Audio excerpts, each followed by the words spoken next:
Hello, everyone. I'm Meredith, and I'm with the Brahma Kumari's Facebook meditation, which we do. Actually, we have classes like, I think maybe 4 or 5 nights a week, different classes, meditation, topics. And I'm happy to be here doing a series called Conversation with Friends. And we have a wonderful friend that's with us tonight.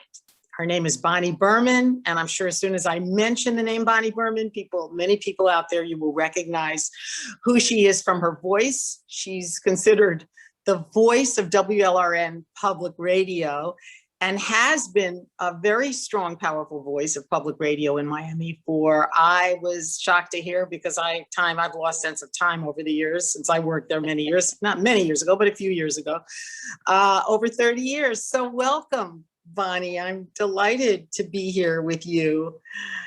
And do people... Thanks, Meredith. It's a pleasure. And I know you're busy and you've got a lot going on, but then again, that's Bonnie, right? You've always got a lot going on and always true. pushing to do more and get more done. And we'll talk about that later, how you handle so much. But Bonnie, when I say the voice of WLRN, you truly are the voice, because there are many shows, but you are the kind of the voice that has the presence, as you have for many years as a host, as a membership drives, as programs that you've done.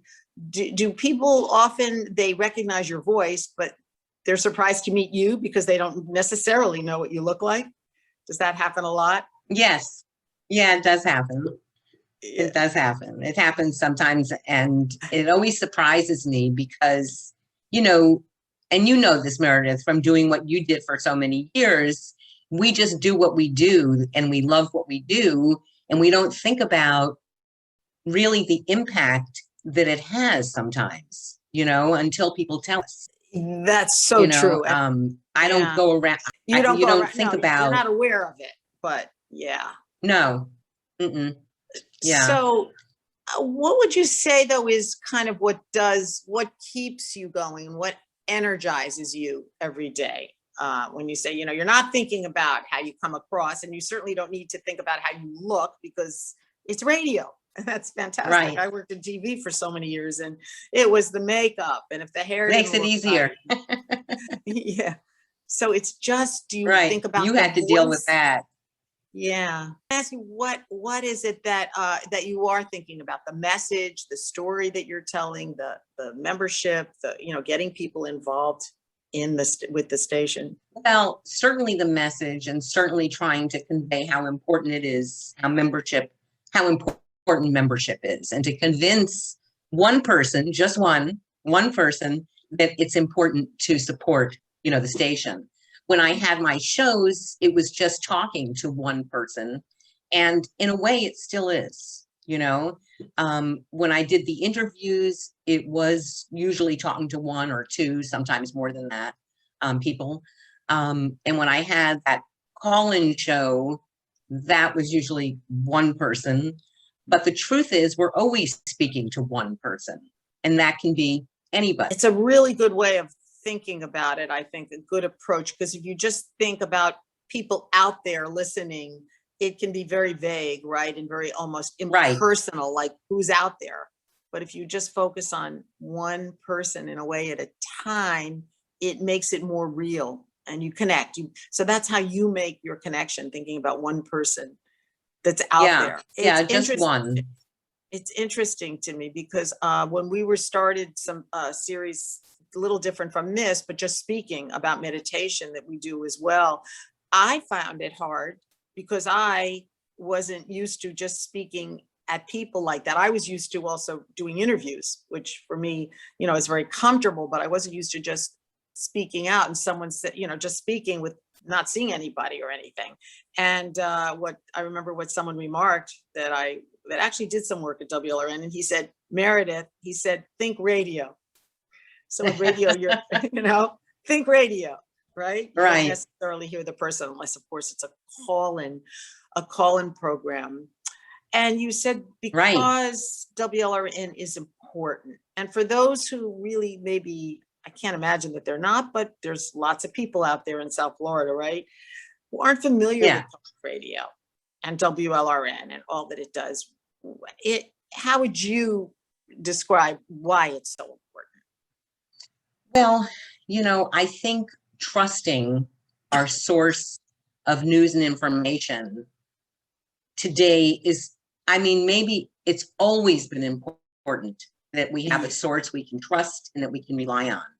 But in the time we're living in, when there's so many sources out there that are unreliable and are not telling the truth, it's important to have a place to turn where you can hear the truth, where that what you're hearing is truthful and reliable and dependable and you can count on it, and it helps you make better decisions. And it's a vital part of a democracy in action. When you have a place to turn, when you take part in something by supporting it, and that makes it a democratic process. And because anybody can join, there's no special, and anybody can listen, even if they don't become members, But to have something that you can rely on right now, I think is more important than ever, between the pandemic and between the political situation and the racial unrest. And we're confronting so many problems right now in the world.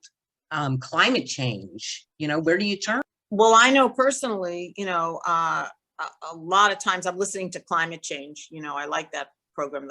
There's the quick one, there's a couple of different ones on. Oh, Climate Connections. Connections. Yeah. And it's, again, like you say, I'm able to trust it because I know where it's coming from.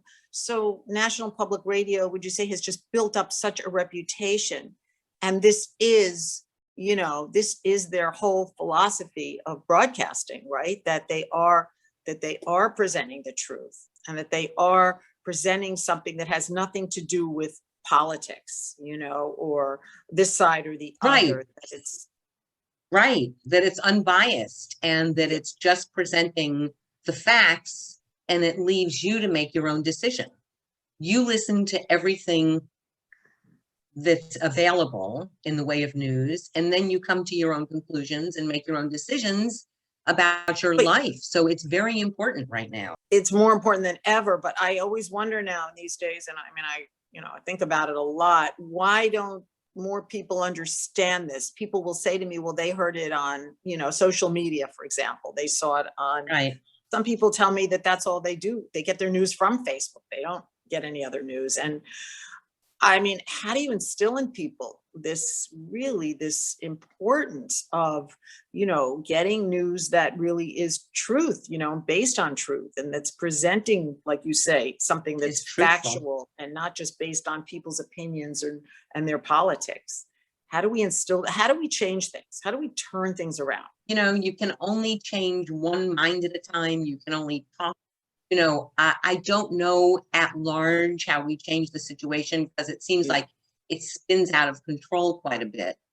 But that's why we have to, just I think it's important to listen. I think it's important to listen to other points of view, and important to hear what other people are saying, what their concerns are, and then hope that they gather information. It used to be that when you said journalism, you meant it was fact-based journalism, but that's not the case anymore. You have to modify journalism, which shouldn't take any modifiers, but how do you change the whole thing? I guess you just have faith that people are eventually going to see the light and the truth, and that the truth will prevail. That's all you can do, because otherwise you can go crazy. I guess it's like a major campaign, isn't it? It's something that just has to get even bigger and bigger, a campaign to show people what truth is and to make people understand. And maybe there'll be a way in time, because this has only happened in the last few years, right? We didn't have this before. So, I want to just go back to this sense of community, because that's what WLRN does so well, doesn't it? And I know that that's a big part of your work, isn't it?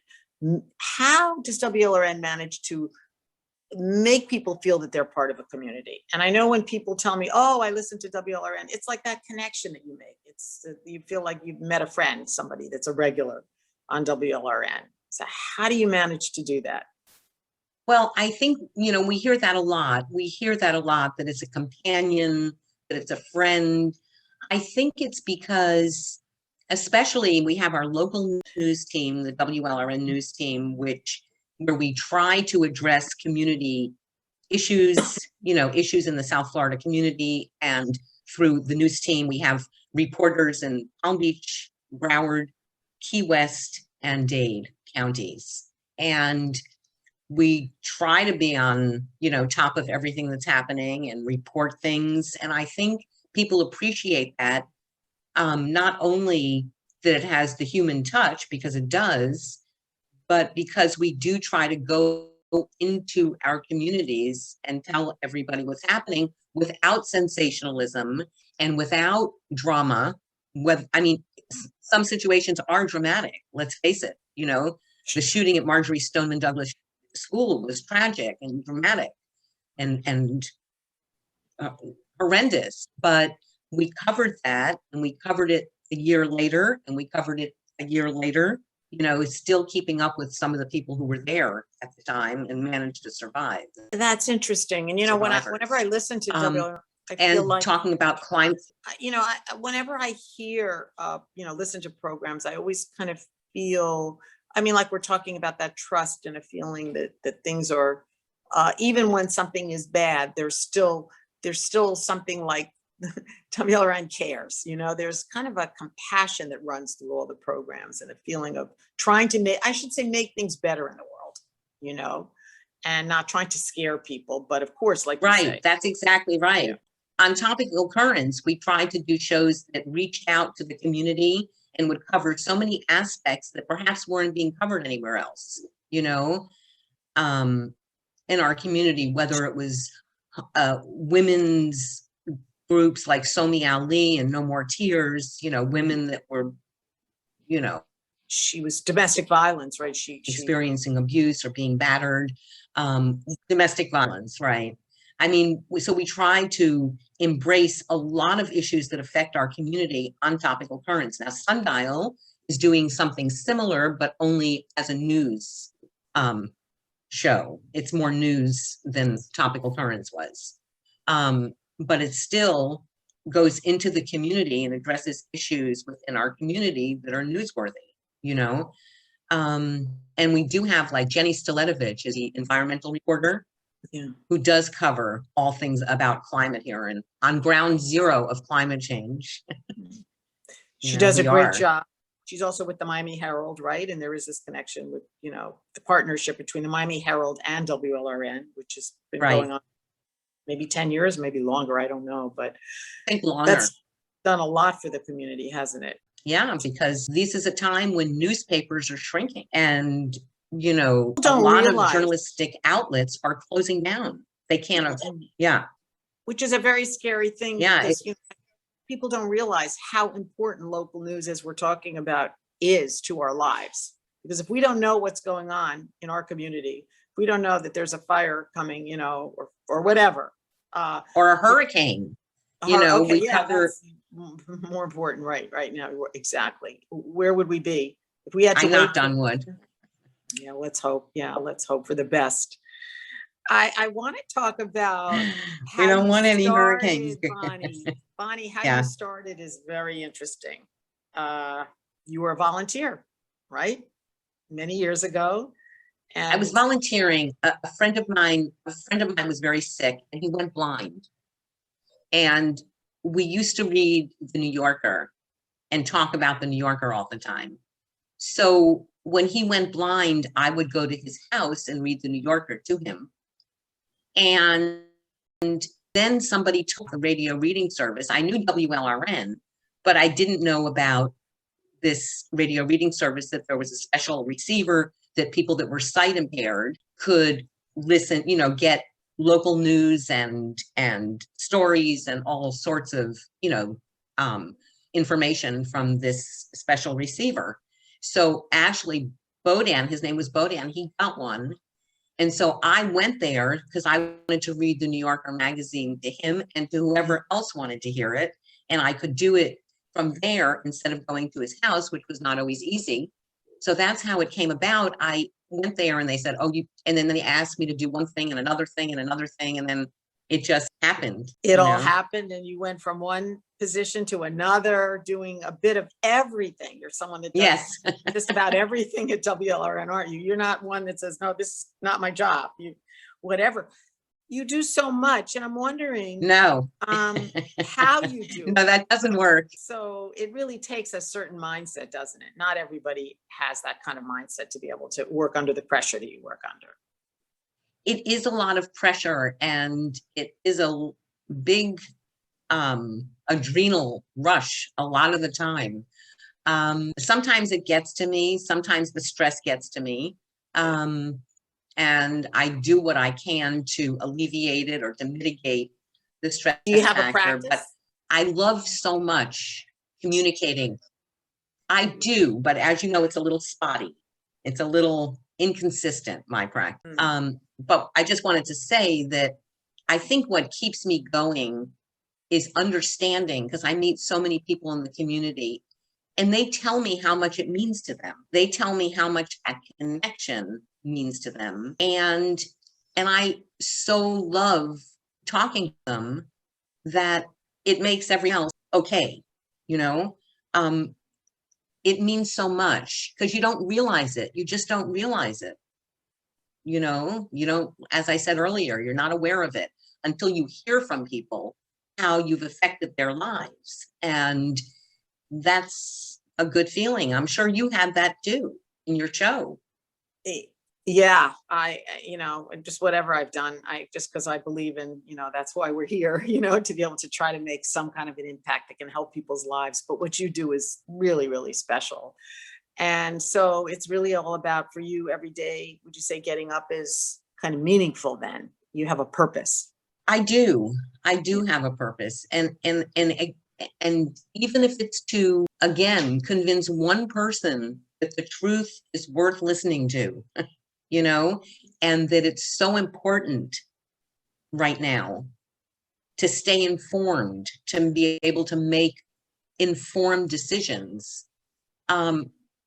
And so I feel very honored to do what I do. I feel very grateful to do what I do. You know, you're very it's a fortunate. gift. I feel like it's a gift that I've been given. And so I try to do as much as I can with it. And you work very well, I must say, because I've seen you in action under pressure, you know, and you're just able to deal with it. A lot of people would like to have a job like you have. I'm sure young people would say, oh, that's what I want to do.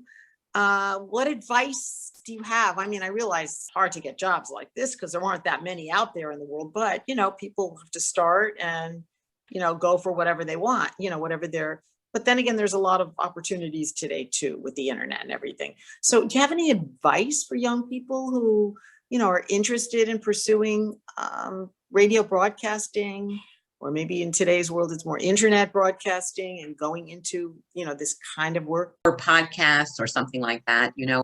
I would say to follow your heart.